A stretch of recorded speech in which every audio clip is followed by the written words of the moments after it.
What were some of the biggest challenges for you in season 1? Well, I started like at around episode 6, so I'm just getting caught up. And the reason I decided to do the show is because I was blown away by the sets. I walked in, I was like, okay, at first I was like Star Trek, I don't know, sci-fi, I don't know, I like to design big things, but then I went on a tour with my predecessor, and I was like, okay, I want a part of this. So, and then just like blam, I'm in there, and whereas they had a long time of getting up to speed and building things, I was sort of like thrown in and kind of all of a sudden I had to do like the Terran ship, which is this massive ship, and the sets for it, and not on a, when you start a series you have months to build. We had like episodic timing, so I had to think quick on my feet about what to design that we could do quick enough to get it to make it look great, and of course relying on some visual effects set extensions was key. So that was kind of the biggest challenge. Yeah. And getting up to speed with canon, having to go to Star Trek University, right? It's a lot. There's a lot of stuff out there, and I grew up with TOS because that's my generation. So I had to do a lot of going back, and there's amazing resources out there, like fan sites that you can just go and really click. Okay, I get. Oh, Section 31. I got it. Not a lot on Section 31 because they're secret. Very secret. So there was a panelist here in Canada that mentioned the colors maybe evolving more toward the TOS, more color instead of the more darker tones that we've been seeing. So is there any evolution of that Boy, you guys are really digging around. I guess it depends what we build. It really does depend on what we build. But we did go very dark when we went to the Mirror Universe, and I left some of that. Like we actually put dark, shiny things in the sets and reflective things, and we kept some of that because I think there was a shift when the Discovery went to the Mirror. In my mind, anyways, there was a shift, and we want to always feel that darkness. Like it's a little bit of a blight on the whole world of Star Trek Discovery right now. So it's a thing that they have to memory they have, and so I sort of want to show that in the set.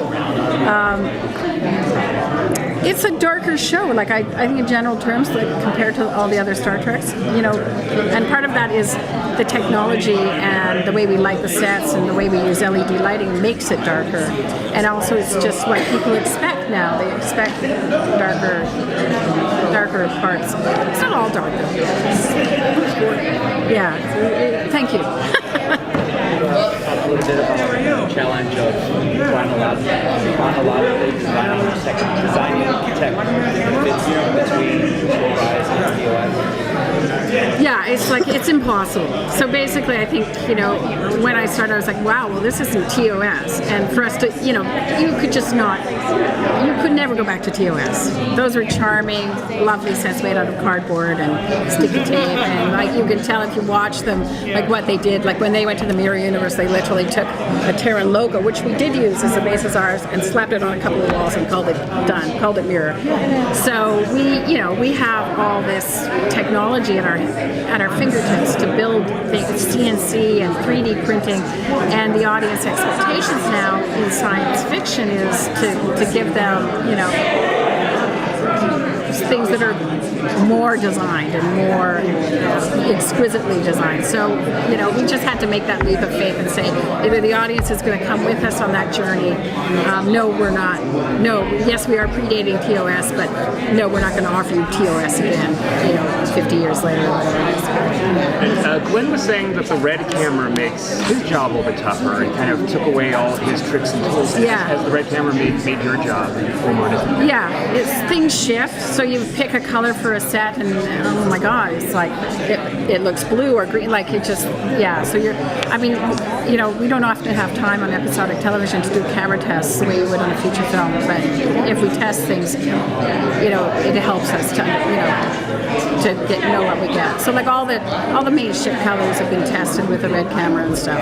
It's the nature of it. But sometimes the DP will say, I want to like this, or the director, I want to make this a blue scenario. This is a blue scene, or a golden scene. Like that happened to one of the on episode 11. They decided to put the son of, I can't remember, the harlot planet right through the windows, and the whole set was washed with amber. And I wasn't expecting that. Actually, it was quite taken by surprise. But when I saw it, I loved it. So, you're working fast. So sometimes you just have to go with it. So how much freedom do you have, like designing something like when they're going to Palo? Do the writers tell you exactly what they want it to look like, or do you get to just use your own imagination and create it for them? That was funny. So that was actually the network said, we need to go to a planet. We need to go to a planet now. We want you guys to not be, we want to get off the ship. We need to go somewhere. And so the writers called us in Toronto. We were in Toronto and they were in LA, and said, okay, we need to go to this planet. Here's some parameters.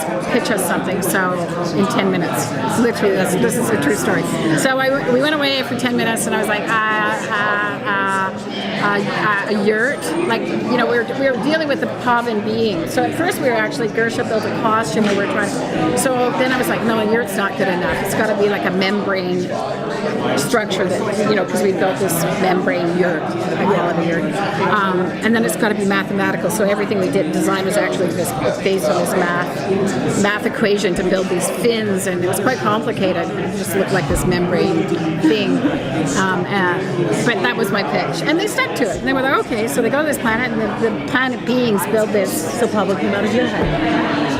Partly. No, I'm not solo on this. It was all of us. So Gersha was like, okay, so we talked about getting dancers to be the Pablo, but in actual fact, it had to be the effects. Although we tried a costume, but it just to make something that ethereal, and it's not TOS days anymore where you can put a guy in a goofy costume. You have to really charge the audience with something exciting.